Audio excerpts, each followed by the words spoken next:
जय जगन्नाथ दर्शक बंधु आज हूँ फेब्रुआरी मास 16 तारिख 2025 मसीहा रविवार। आसतु जानिबा आज 12 राशिफल विषय। प्रथम राशि मेष राशि। आज चंद्र पापग्रह केतुयुक्त जो केतक काम करने बाध्य हे।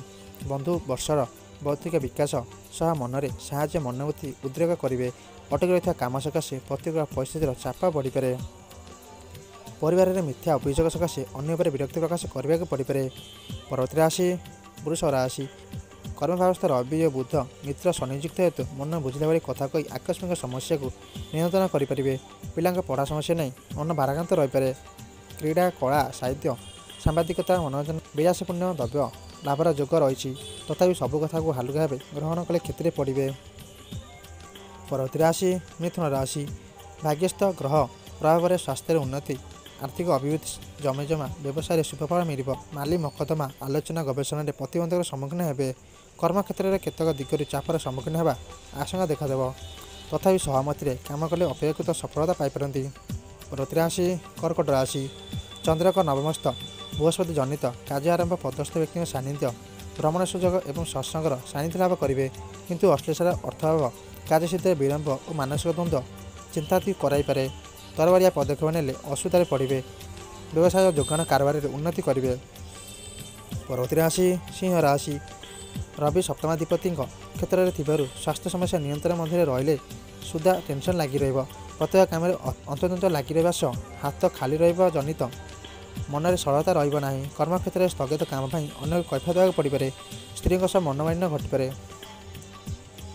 परवर्ती राशि कन्या राशि। बृहस्पति दृष्टि चंद्र रही आलोचन निष्पत्ति निबिड़ बंधु संपर्क कर्मक्षेत्र को निरुपदक रखिब।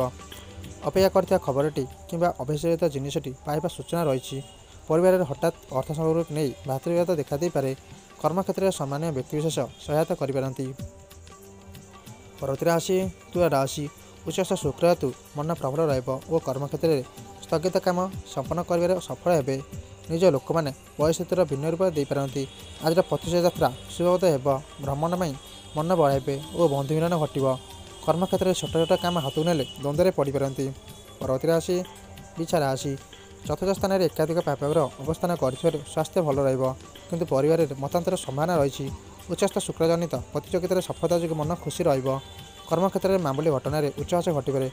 व्यवसाय बढ़ावा पदक्षेप ग्रहण करें। परवर्ती राशि धनु राशि। सप्तम स्थान राशिपति मंगल दृष्टि जनित स्वामी स्त्री मध्य विच्छेदात्मक स्थिति उत्पन्न करें। शिल्प व्यावसायिक स्थिति धीमा चलो। बंधु को सुस्थ मन में विचार बिना सरल विश्वास कर हराण हे। शारीरिक सुस्थता फेरी पाए किंतु हठात कौन क्षेत्र में प्रतिक्रियाशील होगा ठीक होना। परवर्ती राशि मकर राशि। शनिक सुप्रभाव स्वास्थ्य भल रही निज लोकों द्वारा समस्या मन को अस्थिर कर। आज यात्रा वाणिज्य विवाद घटना निर्माण और परिवहन में समस्या सृष्टि हो। अवहेला जो केतक काम सकाशे अन्य साहय ने। परिवार में जिते भल काम कले अभियोग पाइबे। परवर्ती राशि कुंभ राशि। शुभगृह शनि शुभ प्रभाव स्वास्थ्य को निरामय रखिबार साहाय्य कर। गृह जान यांत्रिक जिनिस धातु अलंकार किणापी मन बढ़ाई पारती। सामाजिक क्षेत्र में लोक संपर्क क्षेत्र में मर्यादा बढ़। आर्थिक समस्या मामला जमीजमा पिला विवाह संपर्कीय चिंतार मन उद्विग्न रहीपे। आज अंतिम राशि मीन राशि। आज राहुयुक्त शुक्र जो साधारण कथा केन्द्र कर परिवार में भूल बुझाणा सृष्टि हो पारे। सांगठनिक कार्य नेतृत्व ने प्रशंसित हे। आर्थिक स्वच्छलता और प्रिय बंधु सानिध्य लाभ खुशी हो पारती। इच्छा विरुद्ध में कौन काम कर अनुताप करने पड़पे। यह आज 12 राशिफल विषय। आपन दिन शुभमय हो। जय जगन्नाथ। आपड़ जब ये चैनल नुआ वीडियो को लाइक कर चैनल को सब्सक्राइब कर नोटिफिकेशन बेल को ऑन कर ऑल सेट कर दिंतु। जय जगन्नाथ।